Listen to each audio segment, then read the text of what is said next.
Hello alpha friends, आप सब के लिए आज मैं स्टॉक लेके आ रहा हूँ। Stock for the month of June 2021। आज 31 मई है और कल जून हो जाएगा, यानी कि करीबन अभी 1.5 घंटे के आसपास जो है हम 1 जून में हो जाएंगे। तो इस बार मैं आपको 1 जून के ऊपर ही वीडियो दे रहा हूँ और share for the month of June 2021।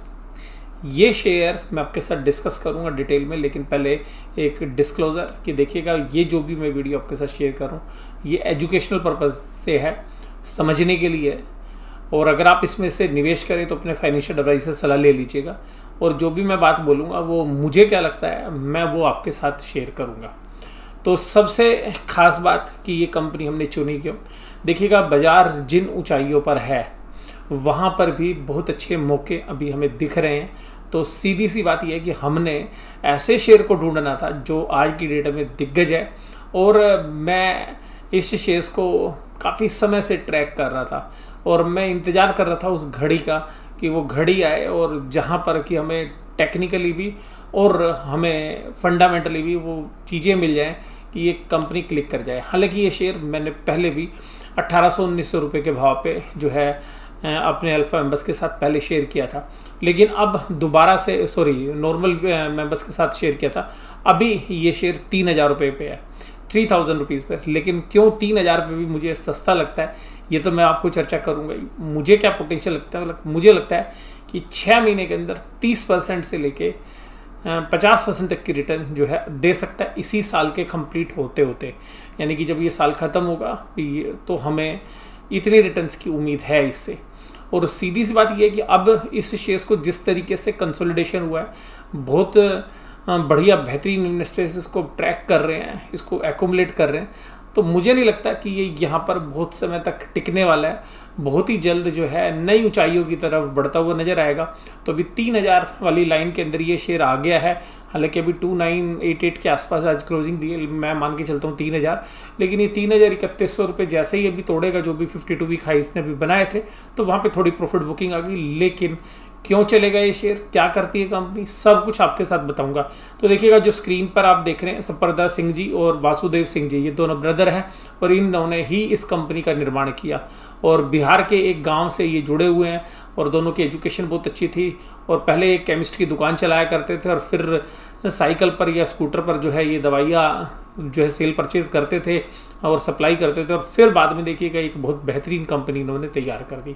इसके आईपीओ के अंदर भी मैंने सब्सक्रिप्शन लगाई थी, लेकिन मुझे शेयर नहीं मिला था। डॉक्टर लाल और एल्केम लैब का जो आईपीओ है थोड़ा समयंतराल पे ही आया था, तो थोड़ा 10-15 दिन का ही गैप था। तो दोनों बेहतरीन कंपनियां थी, हाँ, लेकिन एल्केम लैब और डॉक्टर लाल दोनों का आईपीओ मेरे पास नहीं आया था अलॉटमेंट। तो ये जो कंपनी है ये एक बेहतरीन कंपनी है, और जिस तरीके से 1973 से इन्होंने शुरुआत की और जिस तरीके से अभी तक ये कंपनी को चला रहे हैं, हालांकि अभी जो प्रमोटर्स हैं वो जो मेन प्रमोटर है वो नहीं चला रहे, उनकी फैमिली मेम्बर्स चला रहे हैं। तो सिंह फैमिली इस बिज़नेस को चलाती हैं। एंटी इनएक्टिव जो मेडिसिन है उनके अंदर इनकी लीडरशिप है। इनकी एक दवा जो है काफ़ी पॉपुलर है, कैल्विम, और इसके अलावा टैक्सीमो। तो इसमें से टैक्सीमो तो मेरे को भी एक टाइफाइड हुआ था एक बार, तो उस समय मैंने भी इसको यूज़ किया था। इनकी एक मेडिसिन मैं अपने पेरेंट्स के लिए भी लाता हूँ, अपराइज D60 के 2 के 1 के। तो विटामिन डी जो है अभी बहुत ज़रूरत में है। और सबसे खास बात है कि इस कंपनी को चुना क्यों, देखिएगा, आज से 1.5 साल पहले तक हमारी देश की जनता में से 20% लोगों को छोड़ दें तो 80% लोगों को ये नहीं पता था कि इम्यूनिटी क्या होती है। और आज स्थिति ये है, कोविड-19 आने के बाद सबको पता है कि इम्यूनिटी क्या चीज़ है। तो इनकी जो ड्रग्स हैं जो विटामिन डी से रिलेटेड है, मल्टी विटामिन्स हैं, और आज की डेट में जो मेडिसिन जनरली आप मेडिकल स्टोर पर जाएंगे तो आपको ऐसी दवाइयाँ जो जनरल पर्पज़ में यूज़ हो रही हैं और जो अब जनरल पर्पज़ में यूज़ होती रहेंगी, जिसमें कुछ कंपनियाँ दूसरी कंपनियों के भी प्रोडक्ट है, कुछ इन कंपनीज़ के प्रोडक्ट हैं, एल्केम के कुछ प्रोडक्ट हैं जो मैं आपको जिक्र करूँगा। जैसे मैंने भी आपको बोला कि जो दवाइयाँ बड़ी पॉपुलर दवाइयाँ हैं जो बाज़ारों में आज की डेट में सेल होती है, जैसे अभी कोविड में आप देखा होगा जिनकोविट, लिमसी विटामिन सी की, बिकासुल तो बी कॉम्प्लेक्स के, इसके अलावा कोबाडेक्स, पोलीबोंज CZS, कोबाडेक्स CZS, इस तरीके की जो मेडिसिन हैं जो मल्टी विटामिन्स हैं, इस तरीके की दवा एवियन फोर्ट, विटामिन ई से रिलेटेड जो दवाइयाँ हैं एवियन फोर्ट है, या इसके अलावा पिक्नोवेट जो है सन फार्मा की है। इस तरीके की जो दवाइयाँ हैं वो बहुत ही पॉपुलर है। इसके अलावा जो है पेंडी जो यही कंपनी प्रोड्यूस करती है, अप्राइज D60 के, तो वो दवाइयाँ मैं बताऊंगा। इसके अलावा हर तरीके के क्षेत्र में है, स्किन से रिलेटेड, हार्ट से रिलेटेड, लीवर से रिलेटेड, बुखार से रिलेटेड सभी तरीके की दवाइयों के अंदर ये प्लेयर है। इंटरनेशनल प्रेजेंस है इनकी, और अभी मैं आपको इनकी दवाइयों की लिस्ट भी दिखाऊंगा, तो आप इनकी वेबसाइट पर विजिट करिएगा तो आपको पता चलेगा कि किस किस तरीके की प्रोडक्ट्स ये बनाते हैं। तो अभी इनकी मैन्युफैक्चरिंग साइट्स पे जाइए। विटामिन और में तो देखिएगा A to Z बड़ा पॉपुलर नेम है। अगर A to Z विटामिन की बात करें तो A to Z apprise D3 ये इनकी बड़ी पॉपुलर ड्रग है। विटामिन डी के अंदर काफ़ी ज़्यादा सेल होने वाली ड्रग्स में से एक है ये। इसके अलावा जो बाकी मेडिसिन हैं वो आप देखिएगा, इनके पास API का भी जो बिजनेस है वो इन्होंने फॉरेन में लिया हुआ है। 7th नंबर ब्रांड्स है इनका टॉप 100 ब्रांड्स के अंदर से, जो इनके पास जो 7 ब्रांड्स हैं। 5वीं रैंक है इनकी इंडियन फार्मा के अंदर, और इन्फेक्शन वाली दवाइयों के अंदर ये नंबर 1 है, लीडर हैं ये। तो आप ये समझिएगा कि इनकी जो ड्रग्स हैं वो आप स्क्रीन पे देख रहे हैं। हो सकता है कि 1-2 ड्रग्स किसी और दूसरी कंपनी की भी हो, बट मोस्टली ड्रग्स इन्हीं की हैं। तो आप ये देखिएगा, ये जो ड्रग्स हैं आप देखेंगे कि ये जो कुछ ड्रग्स हैं, जैसे कभी हड्डी वगैरह टूट जाती हैं तो डॉक्टर ये वाली दवाई देता है। तो अभी हमें नाम से ज़्यादा नहीं पता होता, लेकिन हमें पता होता है टैक्सीमो जो है टाइफाइड के अंदर जो है मैंने लिया है। लीवर की दवाई है इनके पास। तो जो ड्रग्स हैं ये टैक्सीमो के बहुत सारे वेरिएंट्स हैं। कान की दवाई भी आती है इनकी, आँख की दवाई भी है, बच्चों की दवाइयाँ भी हैं। और इसी तरीके से आप देखिएगा और जो बाकी मेडिसिन हैं आप जो है स्क्रीन पर देख पा रहे हैं। और इस तरीके की दवाइयाँ, इंजेक्शन्स हैं जो ये प्रोड्यूस करते हैं। इसके अलावा एलर्जी से रिलेटेड ड्रग्स हैं, आप स्क्रीन पे देखते रहिएगा। टैक्सीमो इनकी जो है काफ़ी पॉपुलर ड्रग है। और आप देखिएगा कि कुछ ऐसी किट्स भी हैं जो जनरली यूज़ होती हैं मेडिकल की टेस्टिंग के लिए, तो वो चीज़ें भी ये प्रोड्यूस करते हैं। कुछ दवाइयाँ ऐसी भी हैं जो हमने अपने बच्चों को जब छोटे थे तो वो जो ड्रग्स थी वो हमें नज़र आ रही हैं, क्योंकि तब हमें नाम नहीं पता होता था, पर हमें पता कि ये चीज़ यूज़ की है। कुछ ऐसी ड्रग्स भी नज़र आ रही है मुझे जो मैं अपने पेरेंट्स के लिए लेके आया। और कुछ ड्रग्स हमने कभी पीछे भी कब कंज्यूम की ये नहीं पता, बट कुछ ड्रग्स हमें जब स्क्रीन पे देख रहा हूँ तो पता चल रहा है। तो जैसे कि इंडिया के अंदर कंपनी है जिसकी पॉपुलर ड्रग्स हैं, हालांकि वो लिस्टेड स्पेस में नहीं है, मैनकाइंड। तो मैनकाइंड की बहुत सारी ड्रग्स हैं जो जनरल पर्पज़ में यूज़ होती हैं। इसी तरीके से और बहुत सारी कंपनियां जो पॉपुलर नहीं हो तो आपको पता ही है। लेकिन ये एल्केम का जो मार्केट कैप है ये भी छोटा नहीं है, मिड कैप साइज कंपनी है, लेकिन 30,000 करोड़ के आसपास की कंपनी है। वो मैं भी बताऊँगा आपको कि किस तरीके की कंपनीज़ हैं। तो बहुत सारे ऐसे प्रोडक्ट्स हैं जो आप स्क्रीन पे देख रहे हैं, क्योंकि ये स्क्रीन पे मैंने इमेज डाला इसीलिए कि जिससे आपको समझ में आए कि इनमें से आपने भी कुछ ड्रग्स यूज़ की होंगी। तो स्क्रीन रोक के आप देख भी सकते हैं कि कौन सी ड्रग्स आपने भी कभी कंज्यूम की हो सकती है। तो इसके अलावा देखिएगा ये एल्केम लैब का जो शेयर प्राइस है ये क्या है। तो क्योंकि ये सारी चीज़ें तो मैंने आपको बता दी कि ये जो दवाइयाँ हैं ये चलते रहनी है। दूसरी बात क्या है कि कोविड-19 की वजह से बहुत सारी जो डिजीज़ हैं वो उनके ट्रीटमेंट अभी नहीं हो रहे, क्योंकि लोग डर के मारे हॉस्पिटल नहीं जा रहे। तो बहुत सारी ड्रग्स इनकी अभी कंज्यूम होंगी तब जब नॉर्मल हॉस्पिटल्स खुलने शुरू होंगे। दूसरी बात ये है कि कुछ ऐसी ड्रग्स हैं कि जो ओल्ड एज के लोग हमेशा जो है कंज्यूम करने वाले, तो बहुत सारी ऐसी ड्रग्स हैं। कुछ ऐसी जनरल पर्पस ड्रग्स हैं जो चलनी ही चल रही हैं। उसके बाद क्या है कि जो इम्यूनिटी के लिए जो सीरियसनेस है, तो वो जो मल्टीविटामिन अब ये नहीं है कि केवल कोविड-19 में ही सेल होने वाली, अब ये चला जाएगा, लेकिन लोगों को इम्यूनिटी की समझ हो गई है।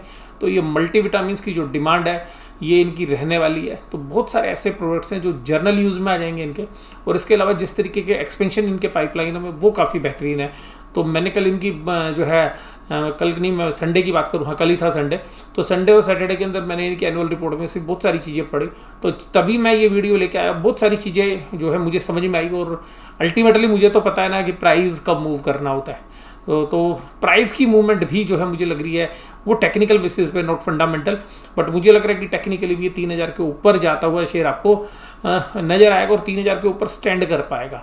मतलब ये अगर यहाँ से एक बार ब्रेकआउट होना शुरू हुआ तो इसके ऊपर ही जो है चलने की बहुत अच्छी संभावना जो है मुझे लगती है। देखिएगा 2989 का जो भाव है, इसकी मार्केट कैप अगर आप कैलकुलेट करने की कोशिश करेंगे तो मार्केट कैप है 35,750, तो 35,750 करोड़। तो ये 35,750 करोड़ है, यानी कि करीबन 36,000 करोड़ की ये कंपनी है। तो 30,000 करोड़ से ऊपर कंपनी जो मैंने भी आपको थोड़ी देर पहले बोला था, तो बड़ी कंपनी है, छोटी कंपनी नहीं है। ये इसका चार्ट है। तो अगर आप यहाँ देखें तो ये जो कंसोलिडेशन करके आया, तो ये कंसोलिडेशन का फेस है। यहाँ से हमें उम्मीद है कि एक ब्रेकआउट होगा, जो कि एक रेजिस्टेंस लेवल आ सकता है जो इसका 52 वीक हाई है। जैसे ही 52 वीक हाई को निकालेगा उसके बाद हमें काफ़ी अच्छी उम्मीद है। तो इसका जो 52 वीक हाई है वो भी जो है 3200 रुपये के आसपास ही है। तो जैसे ही 3200, मैं भी आपको बता दूंगा क्या प्राइस है। तो इसका ये जो प्राइस है ये 3152 रुपये, यानी कि 3200 के आसपास बता। जैसे ही 3152 निकालेगा उसके बाद देखिएगा नई ऊंचाइयों पे शेयर चल सकता है। वैल्यूएशंस वाइज देखेंगे तो 22 की पी पर है, और फॉरवर्ड अर्निंग देखेंगे तो ये 16 की पी पर आ रहा है, जो हमने अभी कैलकुलेट किया है इसको। तो मैंने कल इसकी जो कैलकुलेशन की थी तो 16 के पी पर ये फॉरवर्ड अर्निंग्स पे आ रहा है। क्यों आ रहा है वो भी आपको बताऊंगा थोड़ी देर बाद। 617 रुपये की बुक वैल्यू है, बुक वैल्यू 617 रुपये, यानी कि प्राइस टू बुक वैल्यू अभी भी 5 टाइम्स है। और जो 4 to 5 का गैप है, इससे ज़्यादा तो इनके पास पेटेंट्स की वैल्यू है। बहुत सारे जो इनके पास रिसर्च के अंदर है, और बहुत सारे नए प्रोडक्ट ये जो है लगातार लॉन्च करते रहे हैं, वो इनके फाइनेंशियल्स में भी आपको नजर आएगा। अब देखिएगा ये कंपनी की पी रेशो देखिएगा, ये कंपनी 40 की पी रेशो पे काम करती थी, अभी 22.5 पे कर रही है। और ये शेयर भी आपको इसलिए नीचे मिल रहा है क्योंकि इस क्वार्टर के रिजल्ट बाजार को जो है ऐसा लग रहा था कि जैसे इनके 2 क्वार्टर के पीछे, 2 क्वार्टर इनके बहुत बढ़िया आते हैं, उस तरीके के रिजल्ट आएंगे। नहीं आने थे, मुझे भी पता था ये बात कि रिजल्ट इस क्वार्टर के बहुत अच्छे हैं मेरी नज़र में। लेकिन बाजार को ऐसा लग रहा था कि जैसे जून क्वार्टर के रिजल्ट आते हैं, सितंबर क्वार्टर के रिजल्ट आते हैं, वैसे ही आएंगे। जैसे मैं कल बेयर क्रॉप साइंस की बात कर रहा था, उसके 2 क्वार्टर के रिजल्ट बहुत अच्छे आते हैं।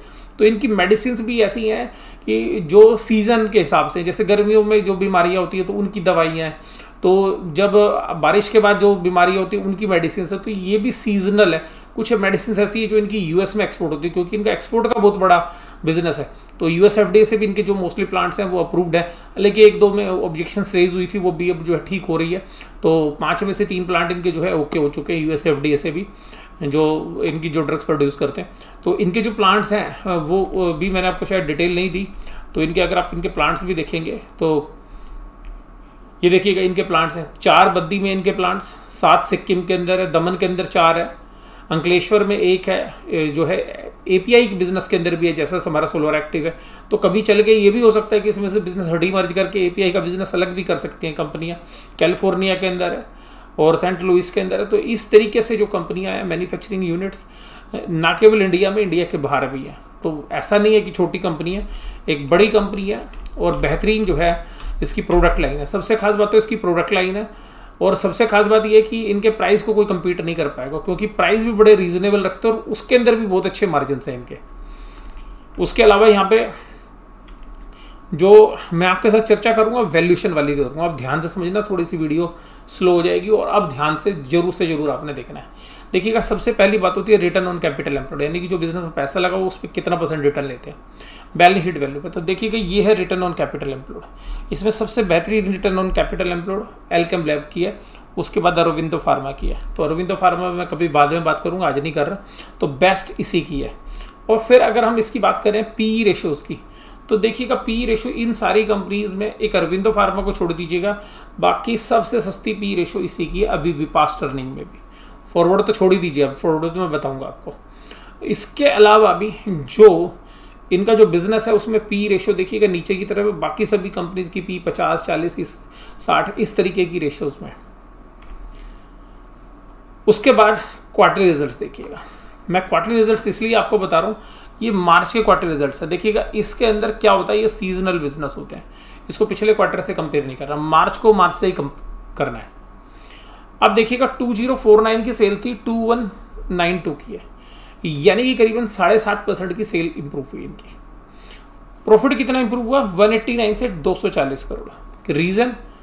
रीजन बड़ा सिंपल है कि इनके टैक्स के बेनिफिट इस बार आए हैं।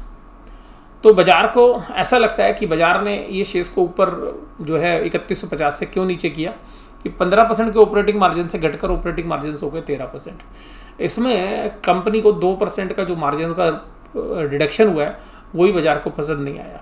लेकिन अब मैं आपको दूसरी चीज़ बताता हूँ, ध्यान से समझिएगा। ये जून 2020 के रिजल्ट है, ये जून 2019 के रिजल्ट है। यहाँ पर 10% की ग्रोथ थी इनकी, राइट। प्रॉफिट देखिएगा 185 से 422 करोड़ हो गया था। तो अब ध्यान रखिएगा यहाँ पर सेल क्या आएगी जो अगला क्वार्टर है। अगला क्वार्टर हमें उम्मीद है कि 2300 करोड़ से लेके 2500 करोड़ की सेल आएगी और ये प्रॉफिट 422 करोड़ से बढ़कर 500 करोड़ रुपए की हमें उम्मीद है मोटा मोटा। और इसी के चक्कर में इसे शेयर्स को इकट्ठा किया जा रहा है कि जब अगला क्वार्टर रिजल्ट आएगा 3 महीने बाद, और अब तो 3 महीने बाद भी नहीं, केवल 2 महीने बाद ही रिजल्ट आ जाएंगे, क्योंकि ये जो फाइनेंशियल क्लोजिंग होती है तो इसमें थोड़ा लेट होता है। तो 2 महीने के बाद ही जो है आपको रिजल्ट आ जाएंगे, क्योंकि हम जून में जा रहे हैं और जुलाई में रिजल्ट आ जाने हैं, तो जुलाई तक इनके रिजल्ट आने, तो इसके लिए इसमें एक्यूमुलेशन हो रहा है शेयर्स के अंदर। उसके बाद देखिएगा सितंबर 20 के अंदर, तो यहाँ पे देखिएगा 2264 से 2362 थी। इनके प्रॉफिट्स के मार्जिन देखिएगा 371 से 472। तो यहाँ पर भी हमें उम्मीद है कि 520 तक, 510 से लेके 520 तक के प्रॉफिट आएंगे। और जैसे ये प्राइस आएंगे, 2 क्वार्टर पूरे होंगे, ये शेयर आपको 3600 रुपये से लेके 3900 रुपये के बीच में नजर आएगा। तो ये हो क्या रहा है कि जो म्यूचुअल फंड्स हैं वो चार्ट पे नजर आ रहा है कि म्यूचुअल फंड्स, ये जो स्मार्ट प्लेयर है, इस शेयर्स को 2900 रुपये, 3000 के आसपास, 3100 रुपये के बीच में जबरदस्त तरीके से इसको एक्यूमुलेट करने लग रहे हैं। तो जब ये शेयर यहाँ से 3000 से ऊपर जो है चलना शुरू होगा, 3 या 4 दिन क्लोजिंग देता हुआ नजर आएगा, तो इसमें एक बहुत अच्छा जो है रनअप बनने की संभावना है। हालांकि इस शेयर्स का जो 2700 रुपये के आसपास जो है एक स्ट्रॉन्ग सपोर्ट है। अगर हम यहाँ पे आधी अगर इन्वेस्टमेंट अभी करते हैं और बाकी बचा लेते तो हम 2700 रुपये पे डाल सकते हैं। बट मुझे ऐसा लगता है कि हम यहाँ पे इन्वेस्टमेंट डाल के अगले जो 2-3 महीने पैसे आएंगे, अगर शेयर नीचे आ जाएगा तो खरीद लेंगे 2700 पे, अगर ऊपर जा रहा है तो ठीक है भैया, हमारी इन्वेस्टमेंट चल ही रही है। इसके अलावा ये है इसके रिजल्ट्स, एनुअल रिजल्ट। तो एनुअल रिजल्ट से आपको बात पता चलेगी। देखिएगा 3 साल पहले ये 6400 करोड़ की सेल करते, तब 8865 की करते हैं, तब ये 631 करोड़ का प्रॉफिट कमाते थे, अब ये 1585 करोड़ का। ये इनके बिजनेस में ग्रोथ है जिसकी वजह से मुझे शेयर पसंद है। तो हमें ये उम्मीद है कि अगले 3 साल में ये प्रॉफिट यहाँ से भी डबल हो जाएंगे, क्योंकि कंपनी के अगर आप एनुअल रिपोर्ट पढ़ेंगे तो वहाँ पे सब कुछ लिखा हुआ है कि एक्सपेंशन कितना है। और यहाँ पर भी आप देखेंगे तो 35 रुपये की EPS थी, 39 की थी, 37 की थी। ये क्वार्टर इनका वीक होता है, ये क्वार्टर हर बार वीक मिलेगा आपको। मार्च देखिएगा हर बार वीक मिलेगा 14 रुपये की EPS। तो अगले जो 2 क्वार्टर हैं, जून और सितंबर, ये जबरदस्त क्वार्टर है। तो जब वो प्रॉफिट्स आएंगे तो मुझे ऐसा लगता है कि 3600 से 3900 के प्राइस होंगे। लेकिन ये शेयर केवल शॉर्ट टर्म रखने के लिए नहीं है, ये शेयर आज की डेट में ऐसा शेयर है, इसको आप खरीदिए, कम से कम 3-4 साल अगर आप इसको रखेंगे तो ये यहाँ से डबल ट्रिपल होने का भी दम रखता है। तो ये फंडामेंटली साउंड कंपनी मैंने आपके लिए चुनी है और मुझे इसके रिटर्न ऑन इक्विटी पे पूरा विश्वास है। देखिएगा 23% की रिटर्न ऑन इक्विटी, पहले 10 साल में 19 थी, फिर 19 थी, 20 थी, और अब देखिएगा ये 23 पर आ गई है। तो इसका मतलब है कि आपकी रिटर्न ऑन इक्विटी 3% इंक्रीज हो गई है नॉर्मल लेवल से। तो ये भी आपको अर्निंग में जनरेट करके देगा। इसके अलावा देखिएगा सबसे खास बात, देखिएगा आपके प्रॉफिट बढ़े पिछले 3 साल में 36%, यानी कि पहले 36%, फिर जो बढ़ा फिर उस पर 36, फिर उस पर 36, जबकि शेयर बढ़ा है खाली 16% और 16%। तो ये जो स्प्रेड है, ये स्प्रेड भी हमें बताता है कि ये शेयर अभी 16% की रेट से 3 साल का भी अगर हम कंपाउंड करें तो 48 वैसे आता है, लेकिन ये कंपाउंडिंग करेंगे तो अब ये 52-55% तक बनता है। तो यहाँ पर भी इस शेयर्स के इस बेस के ऊपर भी मुझे लगता है कि 50% तक का राइज आ सकता है। ये भी फंडामेंटल बेसिस पर ही मैं आपके साथ डिस्कस कर रहा हूँ, क्योंकि इन बिजनेसेस में सेल तो बढ़ती है 10%, लेकिन प्रॉफिट बढ़ता है 20 या 25%, क्योंकि जो खर्चे हैं वो तो एज इट इज रहते हैं। तो स्टाफ तो कोई डबल रखना नहीं पड़ता, कोई ये तो है नहीं कि फैक्ट्री 2 है तो 4 करनी पड़ती है, बस उसी फैक्ट्री के अंदर कुछ मशीनें, कुछ इक्विपमेंट्स और ऐड कर देते हैं। सिक्योरिटी गार्ड सेम रहता है, अकाउंटेंट सेम रहता है, लैब टेक्नीशियंस जहाँ पर 4 चाहिए होते हैं वहाँ 1 या 2 आ जाते हैं। हालांकि जो मैन पावर है वो प्रोपेशनेटली बढ़ानी पड़ती है, लेकिन वो भी उतनी नहीं बढ़ानी पड़ती जितनी की सेल बढ़ती है, और उसके सामने प्रॉफिट ज़्यादा बढ़ते हैं। और सबसे खास बात यह है कि इस सेक्टर पर सरकार ने खर्चा करना है। तो ये हमारी पॉपुलेशन के साथ, वर्ल्ड की पॉपुलेशन के साथ, और जो वर्ल्ड में कोविड हुआ है, जिन लोगों ने कोविड से उभर भी गए हैं, उनको भी मेडिसिन की जो है ज़रूरतें बढ़ती हुई नज़र आएंगी। तो वहाँ पर भी हमें लगता है कि मेडिसिन का जो domestic play as well as जो है एक्सपोर्ट प्ले, दोनों प्ले के अंदर ये कंपनी मुझे बेहतरीन लग रही है। ये है मेरा रीज़न इस शेयर्स को जो है ऑन करने का। इसके अलावा देखिए डेट इक्विटी भी जो है बड़ी मज़ेदार है, और शेयर होल्डर की वेल्थ बैलेंस शीट के बेसिस पर कैसे इंप्रूव हो रही है। तो आप देखिएगा यहाँ पर 10% इन्होंने ग्रो किया रिजर्व सरप्लस को डिविडेंड देने के बाद। यहाँ पे देखिएगा फिर 10% इंक्रीज किया, यहाँ फिर 12-13% और अब देखिएगा पूरा का पूरा 20%। तो यहाँ पर 20% ग्रो किया 2021 में, तो इसका मतलब इनकी ग्रोथ रेट बढ़ गई है, जिसकी वजह से शेयर्स की री रेटिंग होगी। उसके बाद देखिएगा कंपनी रेगुलर डिविडेंड पे कर रही है, रेगुलर डिविडेंड पे करती है। तो रेगुलर डिविडेंड पे करने की वजह से यहाँ पर जो है हमें इस शेयर्स के अंदर तसल्ली इसलिए भी कि जो डिविडेंड पे आउट रेशो वो 23% है, 27% है, 25% है, 25, यानी कि 1/4 ऑफ द प्रॉफिट जो है कंपनी डिविडेंड के रूप में देती है। डिविडेंड पे आउट है, ध्यान रखिएगा, यानी कि प्रॉफिट का कितना हिस्सा डिविडेंड के रूप में दे दिया जाता है। तो इन सभी पैरामीटर से मुझे कंपनी बहुत बेहतरीन लगती है। इसके अलावा जो लास्ट बात मैं आपको बता रहा हूँ, ये देखिएगा 585 का कैश फ्लो जनरेट करते थे, 700 ऑपरेटिंग एक्टिविटी यानी कि बिजनेस की प्रिंसिपल एक्टिविटी से वो आया है 1265, 1265, जो कि डबल हो गया 2 साल पहले से, और पिछले साल के मुकाबले में तो 2.5 गुना हो गया। तो आप यहाँ पर ये उम्मीद करेंगे कि ये कंपनी बढ़िया कर रही है। रिटर्न ऑन कैपिटल एम्प्लॉयड इसकी देखिएगा पिछले 4 साल में 5 साल में सबसे ज़्यादा आई है। हालांकि पहले 23% देती थी 16 में, लेकिन फिर बीच में घट गई थी, तो अब दोबारा से इंप्रूवमेंट आ गई है। प्रमोटर की होल्डिंग 60% है, हालांकि प्रमोटर की होल्डिंग आपको घटती हुई नजर आएगी, लेकिन जो फैमिली के कुछ रिलेटिव्स हैं जो रिलेशन में हैं, तो उन रिलेशंस में कुछ शेयर्स शिफ्ट कर दिए गए, जिसकी वजह से आपको प्रमोटर की होल्डिंग 2% के आसपास जो है कम नजर आएगी, लेकिन 60% की प्रमोटर होल्डिंग काफ़ी बेहतरीन होती है। इसके अलावा एफआईज जो है 4% इस शेयर कंपनी को ओन करते हैं। 13% हमारी जो डोमेस्टिक म्यूचुअल फंड से इंश्योरेंस कंपनीज है, तो मैंने लिस्ट देखी थी, तो उसमें HDFC का भी है और 1-2 ग्रुप और हैं जो इस शेयर्स को जो ओन करते हैं। बिरला वाले भी हैं जो शेयर्स करते हैं। गवर्नमेंट का कोई स्टेक नहीं है, पब्लिक का स्टेक जो है 22% है। और जब ये शेयर चलना शुरू होगा तो पब्लिक का स्टेक 10 या 12% हो जाएगा, और जब ये शेयर 10 या 12% पब्लिक का जिस दिन स्टेक होगा उस दिन शेयर बिल्कुल फ्लाई कर जाएगा। तो हो सकता है तब तक तो शेयर 6-7 हज़ार रुपये तक भी पहुँच जाए, और उससे पहले भी हो सकता है कि जिस तरीके की परफॉर्मेंस, तो अगले 2 क्वार्टर तक आपको शेयर जरूर से जरूर रखना है। 2 क्वार्टर की परफॉर्मेंस बहुत बेहतरीन आने की उम्मीद है। अगर वैसा हुआ तो शेयर्स देखिएगा री रेटिंग का कैंडिडेट बनता हुआ नजर आएगा। ये जो भी चीज़ मैंने आपके साथ बात की है केवल और केवल एजुकेशनल पर्पज से। शेयर खरीदने से पहले अपने फाइनेंशियल एडवाइजर से सलाह लीजिएगा, अपने विवेक का यूज़ करिएगा, क्योंकि स्टॉक मार्केट के अंदर निवेश जो है जोखिमों से भरा होता है। इस बात को आपने ध्यान रखना है। ये वीडियो आपको कैसी लगी जरूर से जरूर आपने मुझे कमेंट बॉक्स में बताना है। वीडियो देखने के लिए धन्यवाद। Thank you very much.